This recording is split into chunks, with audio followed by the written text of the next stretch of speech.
Yeah, exactly. What are we going to talk about? What are you going to... Well... It's not the football that's for sacred, eh? What else did you do apart from work at Tufnell's? Work at Tufnell's. Mental Health Action Group Sheffield. Set that up in 1992.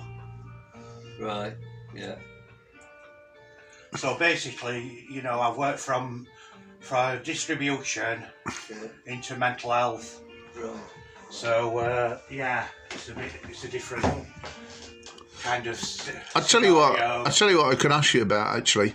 Do you think since the pandemic, do you think there's been any effect on the general mental health of Britain as a whole? You know, the population of Britain. Do you think there's been a detrimental effect since the pandemic? Have you noticed or have you heard anything? Well, what it is, we need to talk before I answer that question. I need to talk about the inequality in life in general, and you know what I mean. So basically, what the pandemic has done, it's amplified the inequality within the community, poverty, and people have become more isolated, but there were people that were isolated in the first place. I equated to the pandemic to the mental health in lockdown. There's people who are suffering from mental health issues and their lives are constantly in lockdown. Yes, it has had an effect on people's mental health. Certainly bereavement, when people have obviously passed away or they've been seriously ill. There is people what are living from the after effects of COVID-19, which affects their mental health because they're not as fit and as agile. They've got respiratory problems. They've got problems with the, you know, like physical aspect of it. So yeah, I do actually think that COVID-19 has been detrimental on people's sanity. A lot of people have work differently these days. I mean, because I think some firms, they basically stopped having to go in offices and they did a lot more work online, I think, because, you know, I've heard about various different people don't go in the office so much now, but maybe, you know, very occasionally they go in. And businesses have shut down as well. Yeah, working from home. Yeah, my flatmate, he works from home. He's worked from home since the first wave of the pandemic.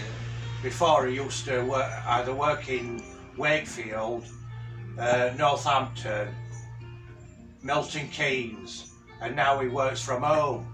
Yeah, it does actually affect you when you work from home because you don't have that kind of interaction, face-to-face interaction. You don't have the camaraderie with your workforce, fellow colleagues. And also, they don't have all these kind of like socials what they used to have after work or go for a meal like in the dinner break, which has affected all these food establishments and coffee houses. So it has had an effect, and people are thinking, well, you know, do I want to do this type of work? Some people have actually changed the career path due to the pandemic. Maybe they've been in a rut and they wanted to change in the first place, but nothing gave them impotence. But now people have changed the career paths. Yeah, I definitely think so. You know, people have taken it as an opportunity to maybe do something else. And also reevaluate their lives as well. What's important. You know, some people have took more of the leisurely approach. A lot of people have actually been travelling out in countryside and taking advantage, like I did through the pandemic. I were out in countryside all the time, out walking. Yeah. That's how I got through it all. Yeah. Well, I think it's a great boon being out, you know. In the outdoors. Yeah. Because I'm not in an environment where, you know, there's bacteria and infection. I'm out in the country, wind's blowing over the Pennines. So I'm up at I were up at High Bradfield and Low Bradfield, and I were out further out. I walked it to Ormfirth when they lifted the zone, if you like. So I walked to Ormfirth. I've walked various places, and went downwards. Did a few videos down at Chapel Town, at the old subterranean hospital, which is on YouTube. The disused railway, the Isle factory, World War II bunkers. So I did one on glass industry in Barnsley. The French Protestants what brought the glass industry, because Lancashire had a stronghold under Cromwell. So I did various interviews and videos throughout lockdown, which I found satisfactory. Yeah. They were, I stumbled across Convicts Tunnel in Woolwell Woods. So basically, you know, I put it to good use. Yeah. Oh, it's always something positive you can do. Yeah, exactly. Yeah, this is one reason why I like doing videos, really, because Oh yeah. you know, it's there's always something good to do. Yeah. And something inspiring as well, whereby it's art, music, literature, and just basically learning about local history. I'll just turn to Graham now. What do you think about the music today compared with the music, say, for instance, when you the music on your shirt, basically, the hoople? Yeah. How do you think? How would you compare music as it is these days with the music and when you were probably thinking it was really wonderful around? Do you think that was one of the classic eras around Mott the Hoople? Was there a lot of bands you liked around that time? Yeah, look, yeah. Mott the Hoople were one of many, weren't they? But do you think there are less musicians that you admire or these days, or? Well, I've lost track a bit with the latest stuff. Let's put it that way. You know, like the chart stuff at the moment. I'm a rock fan basically, and I love all that.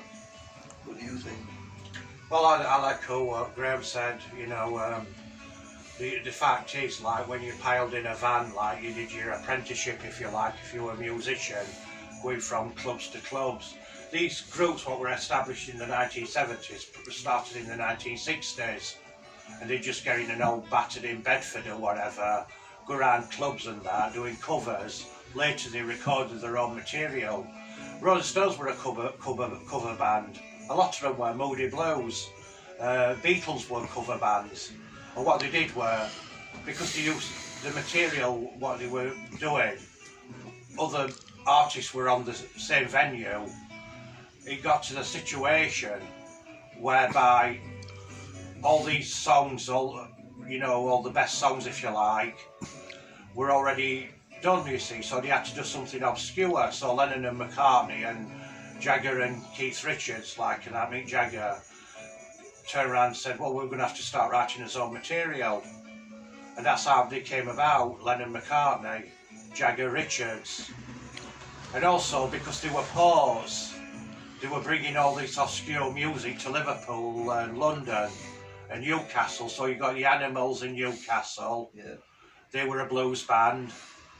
You got your blues bands in London because they're poor, and Liverpool. So from New York to Liverpool, they were bringing constantly records over what were so obscure. And don't forget, you got your blues revival by John Mayall and the Blues Breakers. They were bringing all these artists over, like Howlin' Wolf and Muddy Waters, to perform to the youth. Because by that time, you got your Motown and your Atlantic Soul. And then Northern Soul came into the... And then Northern Soul, yeah, with Tainted Love, weren't it? Gloria Jones and Tainted Love, yeah. Good stuff, yeah. And then you got Northern Soul, which were music what were really out of vogue in America. Yeah, they were But it were embraced in the northern clubs around Manchester and so you got, yeah. When did you start to disc jockeying then, or would you call it DJing or disc jockeying? 1974 I started.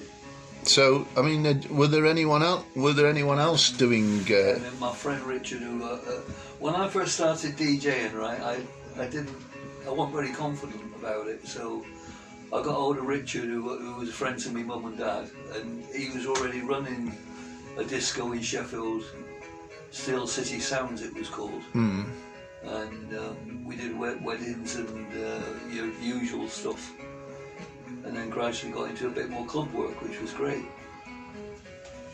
So, yeah. So, would you aim to play the music that you thought would be popular? Yeah, I would play stuff that's you see, some of these records, they're timeless, aren't they? And you can play them, and you know, even though it's a long time since they were released, you can, you know, they're classics, aren't they? But as a DJ, I mean, would you try? I mean, would you try, say, some music from a group that you quite liked, yeah, but you thought, oh, I'll try this, you know, in the regular place where I do the DJing to see how this group goes down. Yeah. Did you ever get any bad reactions to that Yeah, kind I of? got bad reactions. People, I had a job in Ivanhoe's in Huddersfield. Where the Sex Pistols actually Yeah, performed right. on Christmas Day 1977. That's right. Well, And it was the striking firefighters. They did a benefit concert, and they had a children's party. Yeah, for the cake. For the cake. Yeah. Well, I was the guy that I worked for. I worked at a club called 5 Acres, which is Grime Stop area. Yeah. And you know, just classic stuff. I just like listening to music, really. And also, it has a migration meaning in a lot of songs. So when a song might have been written at the turn of the 20th century, but then it was performed in the 1960s and beyond, and into the 21st century, because it has a different meaning. For instance, the Peter, Paul and Mary song, Puff the Magic Dragon, were actually a children's thing, but they equated to marijuana and all rest of it. So they used it as that. Blowing in the Wind still applies. That, you know, so you've got a song what were written by Bob Dylan, like Hard Rains, at the height of the Cuban Missile Crisis in 1962. Yeah. And it still has resonance now, probably even more resonance. And also, like, you know, you've got programs like the Full Monty, what were on 25 years ago, the depletion of the steel industry and men becoming strippers, if you like, to make a few quid. Well, now you can equate it to what's happened now, because you've had your financial crisis in 2008. So you've got, you know, men with what are, you know, the archetypal roles, if you like, which is, you know, I don't believe in archetypal roles. You know, you get men hairdressers, you get men nurses, you get female bus drivers, truck drivers. I'm all for that. But also, like, you know, you've got that, you know, if you're a skilled artisan, if you like, suddenly removing your clothing to pay your mortgage and get by, it can be equated to what's happening now. Yeah. There's people getting by. There's actually food banks were open. You've got nurses attending food banks, junior doctors, and junior doctors is misleading, because you can spend all your career being a junior doctor. So you've got all this like poverty and hardship, so you can even go further back to the 1930s. You should be a lecturer. When you got your financial crisis. Well, I do a lot of lecturing, but it's on streets. It's what? It's on the streets where I do my lecturing. Can't you get? No. I wouldn't want to go for the university, but I know, but I mean, it's a capitalist institution and all that, and you can't express left-wing politics. You have to do it broader, you know. But what you can't express left-wing politics at university? Well, as a lecturer, you can't bring your own politics into it. You've got to just teach politics. Well, I thought a lot of lecturers at Not all of them. No. That's well, I mean in America and Britain, I thought they were sort of like lecturing about, you know, the more sort of on the left wing side than on the right wing side at university. Not all of them.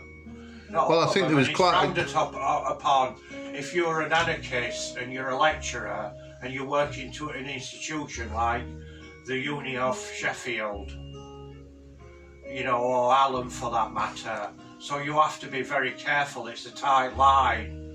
Yeah, you can take strike action, which lecturers have took strike action because they've got 0-hour contracts. A lecturer can earn less on a 0-hour contract than working in McDonald's or any fast food establishment or cleaning for that matter. Are you talking about the modern day McDonald's, or are you talking about the old McDonald's, you know, the one that was at a farm? We're talking about the modern McDonald's. I'm using it as an example. Yeah. But there was one at Adder Farm, wasn't there? There was the old McDonald's at Adder Farm. Well, yeah. I think the postcode was E1E10. It's supposed to be a serious conversation. I know, we're getting back to, you know, it's good to have a bit of light relief though. Not on that level, it's not, it's bringing it down. Anyway, we need to sign off now. What? Because we're getting too funny. Do you want to show us the back of your shirt, Graz? Turn your back to me and we'll walk backwards without falling over. Anyway, thanks. Stand a bit further back. 1974. Come a bit nearer. That's it. That's when they did the cover of the Bowie song, All the Young Dudes. Yeah, I like that song. And he actually... Did he write that one then, one of you? Both of you? David Bowie wrote it. Did he? Can you remember that, Graz? What? All the Young Dudes was written by David Bowie, was it? That, yeah. He actually recorded David Bowie first. And I didn't know. To Ian Anderson, like that. Is that my yeah, jacket? I'm sat on it. Yeah. So yeah, he gave it to them and it saved them because they weren't having enough songwriters coming forward, if you like. What, Mott the Hoople didn't? No. Because a lot of bands, they didn't write their own material. Right. That's why you've got a lot of bands what were around in the 60s, what actually after the careers performing, they went back to menial or normal jobs. Yeah. Because they didn't write the material, they had unscrupulous managers and they didn't understand management anyway, because they were probably only 18 or something. Yeah, or you just 16 wanted when to they signed the record deal. Just wanted to play music and have fun, really. They got ripped off. So they didn't own any publishing rights. They didn't write any material. Sometimes if they did write the material, it went over to the management publishing rights. So they didn't get what they were due. So some of them went from 9 to 5 jobs. Some of them went on tour like that, backing other artists, or they merged with other groups. Some of them actually did the 60s revival, but that were much later. Did you watch that film about about Freddie Mercury? Was it called Bohemian Rhapsody? Have you seen the movie? No, I haven't seen the movie, and I haven't seen the Elton John movie either, Rocket Man. Yeah, because that was, I mean, I learned a bit about that, you know, the Queen guy, Freddie just from watching Yeah, so, yeah, it was interesting to, but he seemed as sort of a very creative person. Yeah. You know, because... Well, they were different Queen. They wrote well, I their think own material. but I think he was probably one of the more unique members of it. I know they had a very good guitarist, but I would imagine they were the two sort of special... well, they were Brian May and Freddie Mercury. Yeah, they probably. But all the band wrote material. Oh no, I'm not. Yeah, but I'm not saying they weren't as you know, they were valuable members of the band. But I think those two were possibly the stars as far as the creativity was concerned, sort of thing. And the others, you know, they were still valuable, but you know, they were. It'd be like in a football team. you know, you'd want your Jeff Hurst, who scored a hat-trick in the World Cup in 1966. He'd be one of the top players, and the other one would be Bobby Charlton. So the other players, you know, they'd play a part, like Nobby Stiles, but they'd be, you know, they relied on him to be a good tackler and that kind of thing and win the ball, so the more skillful players could do something good with it, you see. And I think that's the same with bands, really. You know, you've got your very talented people, but also you've got your other people who are humble enough to sort of support the other ones and be prepared to let their talent show over and just play in the background. Of course. Anything else to say, either of you? Not really. It's been a long interview. Is it one of your longest interviews then? I haven't really contributed much to it. You have. Oh, you have. You have. Don't underestimate your power of knowledge and your charisma in front of the camera. Do you recommend that charisma, that aftershave? I don't know about aftershave. Oh, I don't know. I wonder if there's an aftershave out there called charisma. Deodorant. Yeah. Are you gonna? Deodorant on. I did. What deodorant would you recommend? That deodorant, Graham. That deodorant. What is it? Sure. Are you certain? I'm pretty sure. Pretty sure. Product placement now. They might shut it off on YouTube. No, I don't think so. I mean, but do you think it's good product, that Sure deodorant? I think it's okay. Yeah. Okay. Sure So Graeme Simpson thinks that Sure deodorant is okay. That's the headline. All the best then, Tim. Thanks for your contribution as well. Okay then. Thank you. Bye bye. Bye. Bye.